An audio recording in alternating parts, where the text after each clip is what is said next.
Every Sunday, millions of Christians say things like, "I'm going to church," or "Our church meets at 10 a.m." It's so normal, so familiar, that you probably never questioned it. But what if I told you that the word church is one of the most devastating mistranslations in the entire Bible? What if I told you that when Jesus said he would build his church, he wasn't talking about a building, a denomination, or a religious institution at all? What if the word translators chose completely buried the revolutionary, world-shaking power of what Jesus actually said? The truth is, Jesus never used the word church. He used a Greek word that had nothing to do with religion, a word that meant something so radical, so politically charged, so dangerous, that it threatened the entire power structure of the Roman Empire. A word that, when properly understood, completely transforms what it means to follow Jesus. Today, I'm going to reveal what Jesus really said when he talked about building his church. And I promise you, when you understand the original Greek word ekklesia, you'll realize that Jesus didn't come to start a religion, he came to launch a revolution. Because the word Jesus used wasn't religious at all, it was political, governmental, and carried implications of power and authority that would make emperors tremble. And for 2,000 years, translators have hidden this power behind a safe, religious-sounding word that turned a revolutionary movement into a Sunday morning ritual. Are you ready to discover what Jesus really meant? If you want to understand the true power hidden in the word church, hit that like button, subscribe for more biblical revelations that challenge everything you thought you knew, and ring that notification bell. Because what you're about to learn will completely revolutionize your understanding of what it means to be a follower of Jesus. Here's the first secret that will blow your mind. When Jesus said in Matthew 16:18, "I will build my church," the word he used was ekklesia. And ekklesia had absolutely nothing to do with religion, worship services, or buildings with steeples. Ekklesia was a purely secular political term. It was the word used throughout the Greek-speaking world to describe the governing assembly of a city. When the citizens of Athens gathered to make laws, settle disputes, and exercise their political power, that assembly was called the Ekklesia. So why did translators choose the word church? Because church comes from the Old English word Circe, or the German Kirche, which means house of the Lord, or sacred building. It's a completely religious word that has zero connection to the original Greek meaning. Imagine if, instead of translating ekklesia as church, they had translated it accurately as governing assembly, or legislative body, or council of the called-out ones.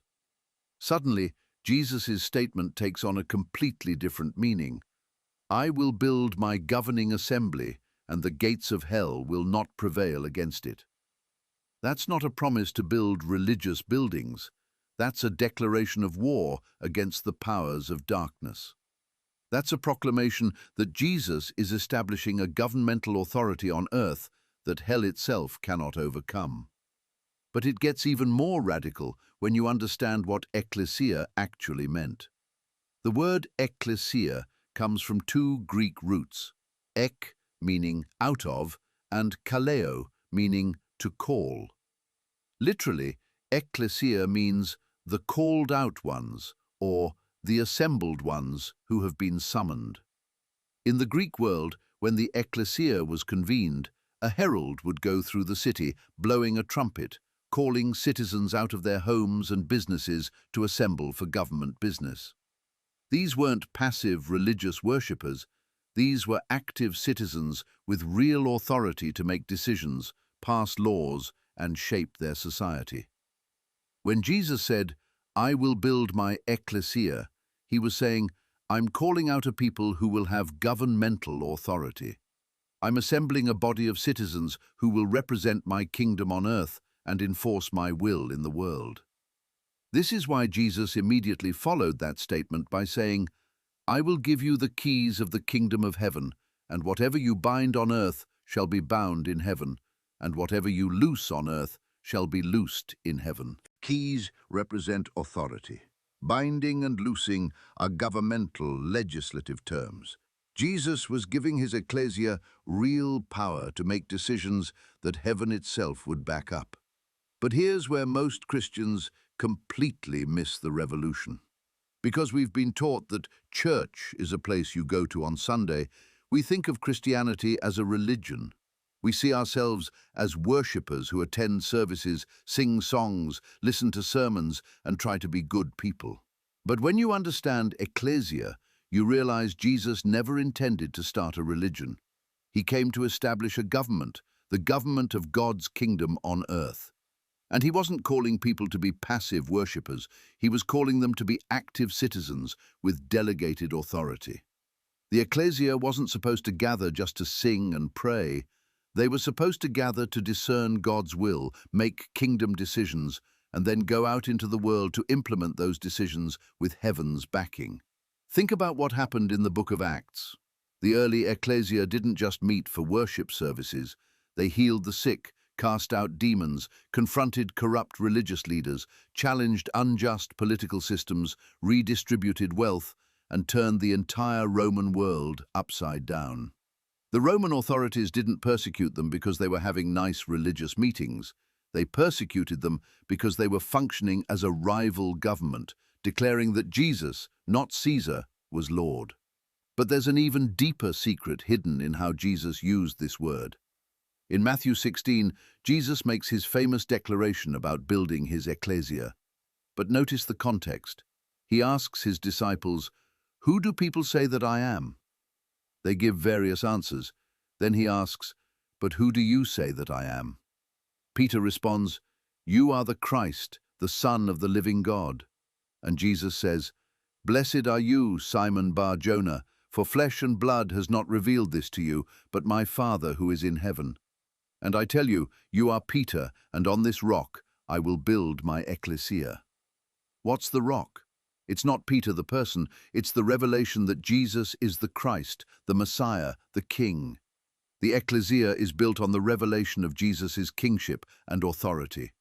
This means the Ekklesia isn't defined by a building, a denomination, or even a set of religious practices. The Ekklesia is defined by people who have received the revelation that Jesus is King and who are committed to advancing his kingdom rule on earth. But here's what's absolutely shocking.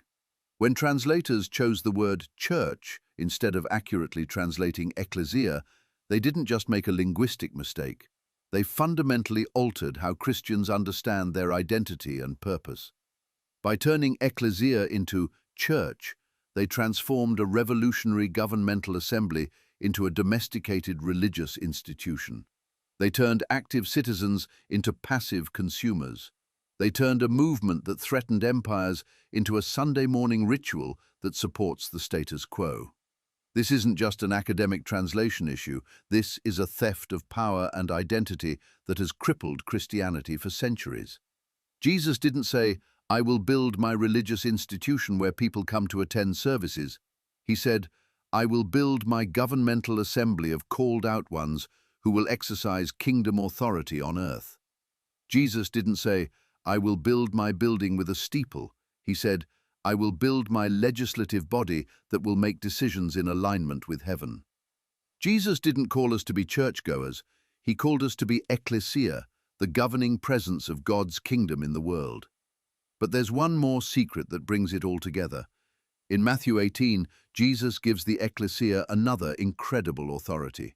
He says, "If your brother sins against you, go and tell him his fault between you and him alone.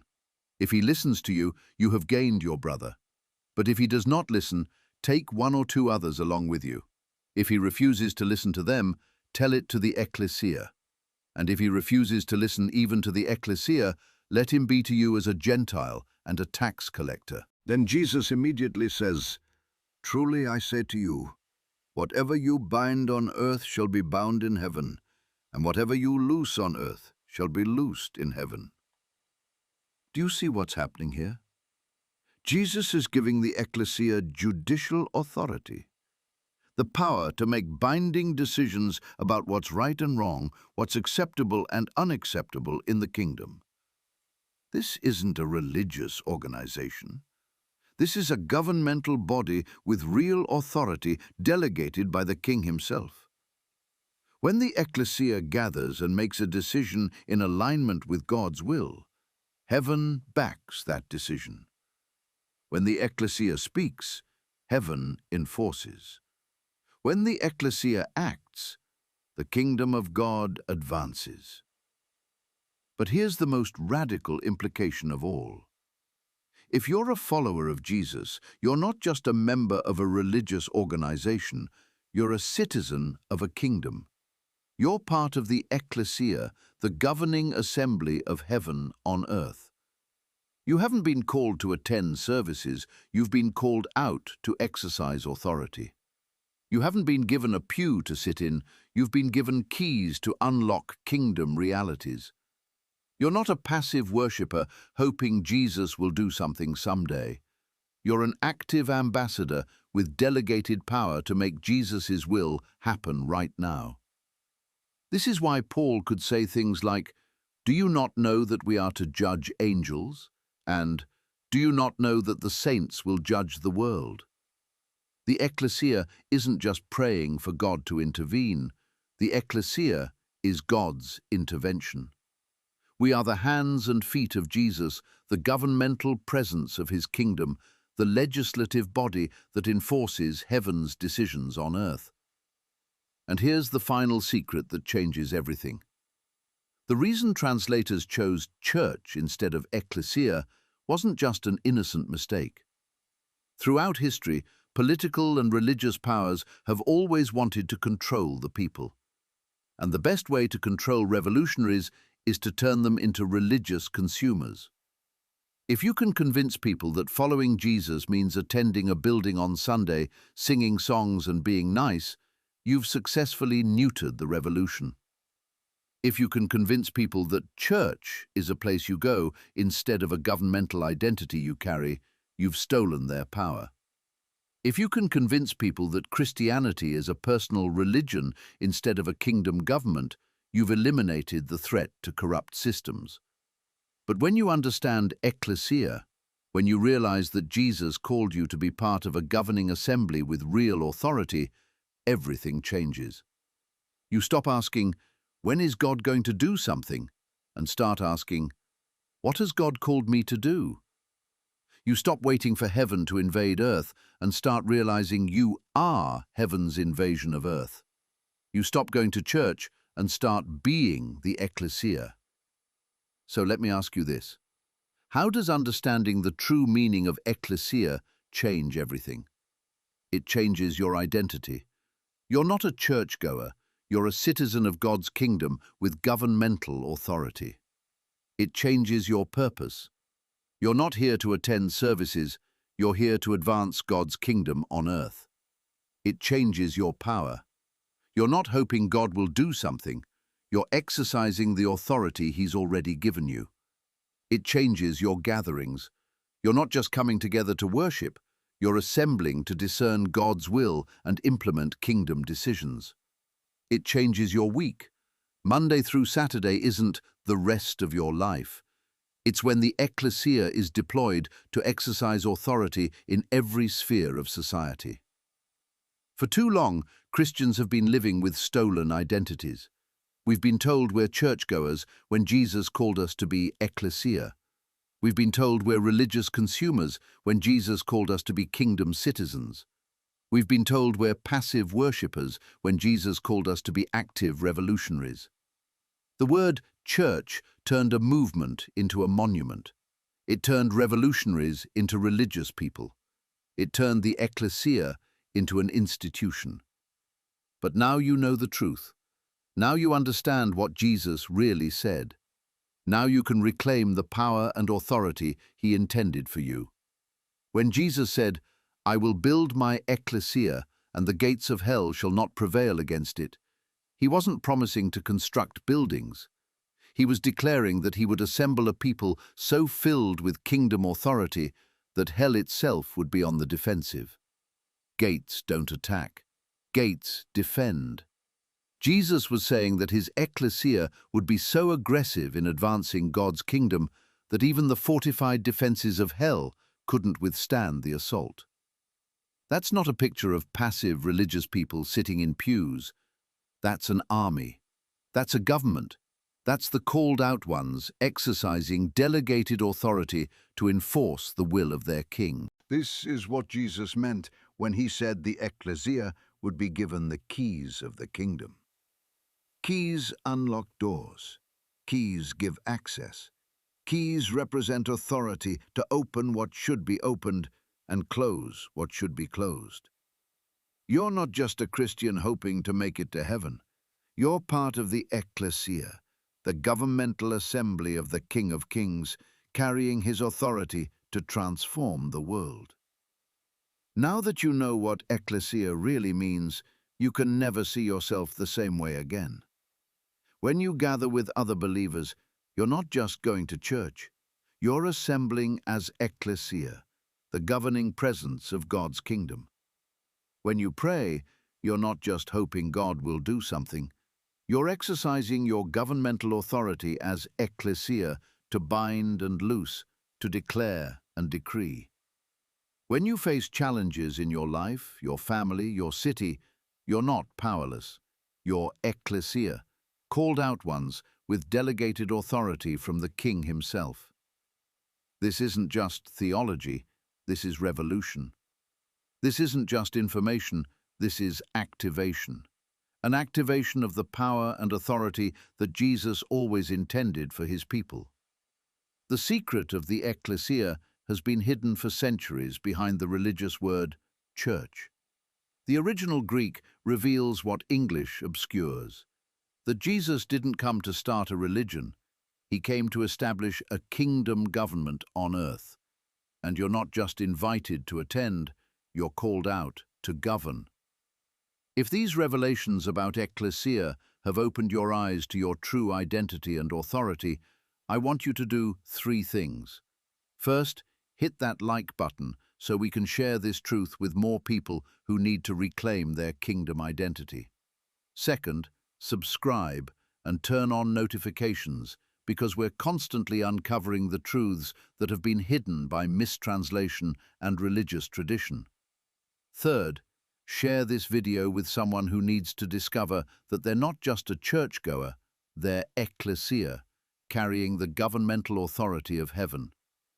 The next time you hear the word church in a sermon or read it in your Bible, remember what you've learned today. Remember that the original word was Ekklesia, the called out ones, the governing assembly, the legislative body of God's kingdom on earth. Remember that you haven't been called to be religious, you've been called to be revolutionary. Remember that you're not a passive worshipper, you're an active citizen of the kingdom with delegated authority from the king. The secret of the Ekklesia has been hidden for 2,000 years by mistranslation. But now you know the truth. Now you understand what Jesus really established. Ekklesia, not a building, but a people. Not a religion, but a government. Not passive churchgoers, but active citizens exercising kingdom authority on earth. The question is, what will you do with this knowledge? Will you go back to being a churchgoer, or will you start living as Ekklesia?